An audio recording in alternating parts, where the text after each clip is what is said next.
Everyone, last tutorial में हमने sensing के फर्स्ट 7 कोड ब्लॉक्स को गौर से देखा था और आज के ट्यूटोरियल में हम लोग लास्ट के 11 कोड ब्लॉक्स को गौर से देखेंगे।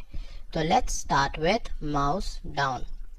अब माउस डाउन जो है हमारा ऐसा कोड ब्लॉक है जो कि हमें बूलियन रिटर्न करता है और ये हमें बताएगा कि कब हमारे यूज़र ने माउस की राइट या लेफ्ट की को प्रेस किया हुआ है।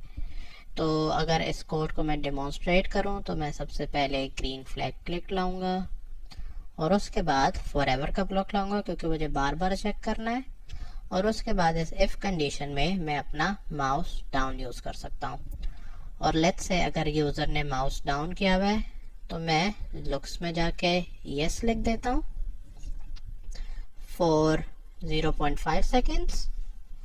और अगर यूजर ने माउस डाउन नहीं प्रेस किया हुआ तो मैं नो लिख देता हूँ और ये भी मैं 0.5 सेकंड के लिए डिस्प्ले कराता हूँ।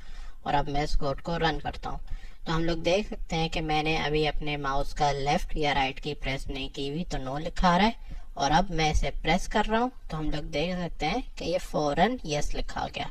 और अगर अब मैं उसको रिलीज करूँ तो हम लोग देख सकते हैं कि नो लिखा गया। और ये जो हमारा माउस डाउन है ये हर माउस की की पे चलेगा, ये लेफ्ट माउस की की पे भी चलेगा और राइट माउस की की पे भी चलेगा। अगर हम अपना अगला कोड ब्लॉक देखें जो कि है माउस एक्स का, तो बेसिकली ये हमें हमारे जो माउस पॉइंटर है उसकी एक्स पोजीशन बताता है। अब इसे डेमोन्स्ट्रेट करने के लिए मैं क्या करता हूँ, मैं अपना से का ब्लॉक दोबारा यूज करता हूँ और इस माउस एक्स को अपने से के ब्लॉक में डाल देता हूँ और से के ब्लॉक को फॉरएवर में डाल देता हूँ। और अगर अब मैं इसे रन करूं तो हम लोग देख सकते हैं कि जैसे ही मैं अपना माउस पॉइंटर हिला रहा हूं तो इसकी वैल्यू भी चेंज हो रही है और जितना जितना मैं माउस को राइट साइड पे लेके जा रहा हूं इसकी वैल्यू पॉजिटिव हो रही है और जितना जितना लेफ्ट साइड पे लेके जा रहा हूं उतनी नेगेटिव हो रही है। पर अगर मैं इसको ऊपर नीचे लेके जाऊंगा तो ये देखें इसकी वैल्यू बिल्कुल चेंज नहीं हो रही क्योंकि ये सिर्फ हमें एक्स पोजिशन बता रहा है। और लेट्स से अगर मुझे y पोजीशन जाननी है तो मैं अपना अगला कोड ब्लॉक यूज करूंगा जो कि है माउस y का। और इसको भी डेमोन्स्ट्रेट करने के लिए मैं सेम कोड लिखता हूं और अगर अब मैं इसे रन करूं तो हम लोग देख सकते हैं कि मैं जैसे ही माउस पॉइंटर को नीचे नीचे ला रहा हूं तो इसकी वैल्यू नेगेटिव में जा रही है और जैसे जैसे ऊपर ला रहा हूं इसकी वैल्यू पॉजिटिव होती जा रही है। तो ये हमारा माउस एक्स और माउस वाई हमें माउस पॉइंटर की एक्स और वाई पोजीशन बताएगा। अब हम लोग अपना अगला कोड ब्लॉक देखते हैं जो कि है सेट ड्रैग मोड का। अब ये हमारा ऐसा कोड ब्लॉक है जो कि हमें अलाउ करता है कि हम लोग अपनी स्प्राइट को ड्रैग कर सकते हैं या नहीं कर सकते। और इस सेट ड्रैग मोड में हमारे पास दो ऑप्शन है, ड्रैगेबल और नॉट ड्रैगेबल। अगर अब हम लोग इसे ड्रैगेबल सेट करेंगे तो उसकी मदद से हम लोग स्क्रैच को ड्रैग कर सकेंगे और अगर मैंने नॉट ड्रैगेबल सेलेक्ट किया तो मैं अपने स्क्रैच को ड्रैग नहीं कर सकूंगा। बट इस कोड ब्लॉक को सही से रन करने के लिए हमें एक चीज समझने की जरूरत है कि ये जो सेट ड्रैग मोड है ये सिर्फ हमारा गेम मोड में चलेगा। अब स्क्रैच में हमारे पास बेसिकली दो मोड्स हैं, एक मोड को कहते हैं एडिटर और दूसरे मोड को कहते हैं गेम मोड। इस टाइम क्योंकि हम लोग अपना कोड लिख रहे हैं, हम लोग देख सकते हैं कि इस टाइम हमारा कोड हमारे सामने है, तो इस मोड को हम लोग एडिटर मोड भी कहते हैं। और अगर मुझे इसको गेम मोड पे स्विच करना होगा तो मैं फुल स्क्रीन का बटन दबाऊंगा और ये जो हमारा मोड है ये गेम मोड है और जो हमारा सेट ड्रैग है वो सिर्फ और सिर्फ गेम मोड पे चलेगा। तो लेट्स से अभी मेरा set drag mode not draggable पे है और अगर मैं इसे गेम मोड पे करूं और अब अगर मैं इसे रन करूं तो हम लोग देख सकते हैं कि मैं अपने स्प्राइट को ड्रैग नहीं कर सकता क्लिक करके। पर अगर मैं अपने सेट ड्रैग मोड को ड्रैगेबल करूं और अगर अब इसको फुल स्क्रीन करूं या फिर गेम मोड पे लेके जाऊं और अगर अब मैं ग्रीन पे क्लिक करूं तो हम लोग देख सकते हैं कि अब मैं इसे ड्रैग कर सकता हूं। और इसी तरह अगर मैं एडिटर पे जाऊंगा तो इवन दो मैंने नॉट ड्रैगेबल सेलेक्ट किया हुआ है और अगर मैं इसे रन करूं तो अब भी आप देख सकते हैं कि मैं इसे ड्रैग कर सकता हूं। तो ये जो हमारा सेट ड्रैग मोड है ये सिर्फ और सिर्फ गेम मोड पे चलेगा, ये एडिटर मोड पे नहीं चलेगा।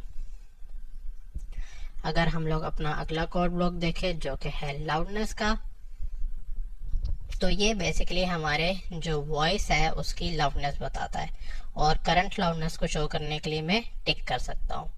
अब इस टाइम हम लोग देख सकते हैं कि ये जो हमारा लाउडनेस है ये -1 है और उसकी रीज़न ये है कि अगर हम लोग ये आइकन देखें तो इस टाइम लिखा हुआ है कि this page has been blocked from accessing my microphone. तो इस लाउडनेस की वैल्यू को करेक्टली डिस्प्ले कराने के लिए सबसे पहले हमें इधर अलाउ करना पड़ेगा इसे, और मैं इसे डन करूँगा और उसके बाद मैं अपने पेज को रिफ्रेश करूँगा और मैं इसे रीलोड करता हूँ। अब जब ये रीलोड हो जाएगा तो मैं वापस अपनी सेंसिंग पे जाके इस लाउडनेस को टिक करूँगा और अब हम देख सकते हैं कि जैसे जैसे मैं बोल रहा हूँ तो इस लाउडनेस की वैल्यू ऊपर होती जा रही है और अगर मैं चुप हो जाऊँगा तो इस लाउडनेस की वैल्यू एकदम 0 भी हो जाएगी। और इस लाउडनेस के कोड ब्लॉक को अगर मुझे शो करना है तो मैं सिंपली अपने कंट्रोल्स पे जाके फॉरएवर का कोड ब्लॉक लिखता हूँ और लुक्स में मैं हेलो की जगह लाउडनेस यूज़ करूँगा और मैं हर 0.1 सेकेंड्स के बाद अपनी लाउडनेस की वैल्यू को डिस्प्ले कराऊंगा। तो हम लोग देख सकते हैं कि हमारा स्प्राइट इस टाइम मेरी करंट लाउडनेस डिस्प्ले कर रहा है। अब मैं इसे स्टॉप कर देता हूँ और सेंसिंग पे जाके इसे अनचेक भी कर देता हूँ। अब हम लोग अपना अगला कोड ब्लॉक देखें जो कि है टाइमर का।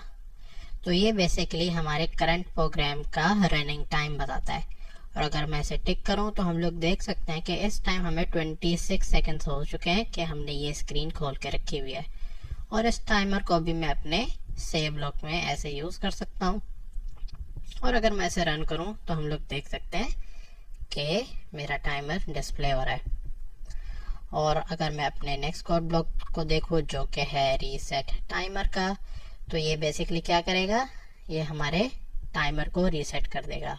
अभी क्योंकि जैसे ही मैंने इसे क्लिक किया तो ये वापस 0 पे आ गया और इस टाइम 7 हो चुका है। और अगर मैं इसे दोबारा क्लिक करूं तो ये देखें ये दोबारा 0 पर आ गया। अब मैं इसे हटा देता हूं इसको अनचेक करके और अब मैं इस कोड ब्लॉक को डिलीट कर देता हूं। अगर हम लोग अपना अगला कोड ब्लॉक देखें जो कि है बैकड्रॉप ऑफ स्टेज का, तो ये बेसिकली हमारे स्टेज की बहुत सारी चीज़ें बताता है। ये हमारा जो करंट बैकड्रॉप है उसका नंबर बता सकता है, उसका नेम बता सकता है, करंट वॉल्यूम बता सकता है और जो हमारे पास वेरिएबल्स हैं जितने भी हमारे स्टेज में उनकी वैल्यू भी बता सकता है। तो इसको भी मैं अपने सेव ब्लॉक में यूज़ कर सकता हूँ और लेट्स से मैं इसे 5 सेकेंड्स के लिए डिस्प्ले कराता हूँ। और अगर मैं इसे करंटली रन करूं तो हम लोग देख सकते हैं कि इस टाइम मेरा जो बैकड्रॉप है वो 2 सेट है, क्योंकि हम लोग अपने अगर राइट हैंड साइड पे देखें तो इधर वैल्यू 2 लिखी आ रही है। इसी तरह अगर मैं बैकड्रॉप नेम पे जाऊं और इसे रन करूं तो यहाँ पे इसका जो नाम है वो बोर्ड वॉक आ गया, क्योंकि अगर मैं चूज अ बैकड्रॉप पे जाऊं तो हम लोग देख सकते हैं कि ये बोर्ड वॉक लिखा हुआ है। और अगर मैं वॉल्यूम पे जाऊं और इसे रन करूं तो इस टाइम मेरी करंट वॉल्यूम जो सेट है वो 100 पे सेट है।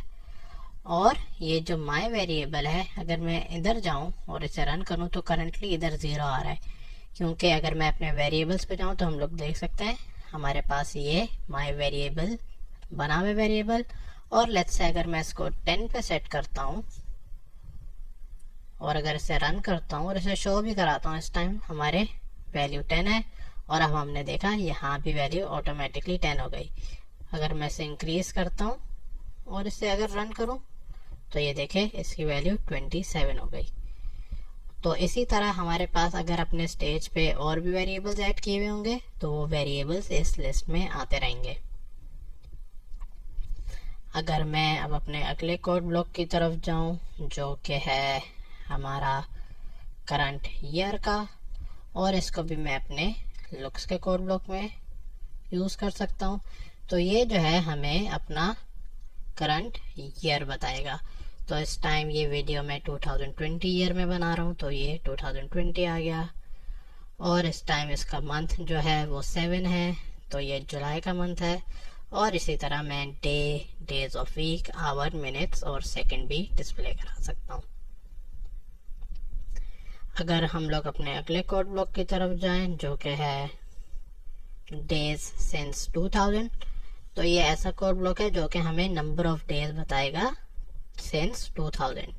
और अगर मैं इसे रन करूं तो हम लोग देख सकते हैं इस टाइम 7495 डेज गुजर चुके हैं सिंस ईयर 2000।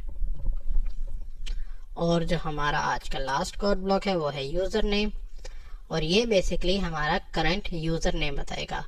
और हमारा यूजर नेम जो है वो हमारे अकाउंट का ये यूजर नेम है जो कि टॉप राइट पे हमें दिख रहा है। और अगर मैं इसे रन करूं तो हम लोग देख सकते हैं मेरा ये यूजर नेम और यहाँ पे जो टॉप राइट जो लिखा हुआ है स्ट्रिंग में यूजर नेम वो सेम है। और इसके लिए हमें लॉगिन करना ज़रूरी है। अगर हम लोग लॉगिन नहीं करेंगे तो ये यूजर नेम हमें कुछ भी नहीं दिखाएगा। तो आज के ट्यूटोरियल के लिए बस इतना ही। हमने सेंसिंग के सारे कोड ब्लॉक्स को गौर से देख लिया है, और नेक्स्ट ट्यूटोरियल में हम लोग वेरिएबल्स को देखेंगे। अगर आपको कोई सवाल है तो कमेंट करें, और आपको ये अगर चैनल पसंद है तो इसे सब्सक्राइब भी करें। Thank you.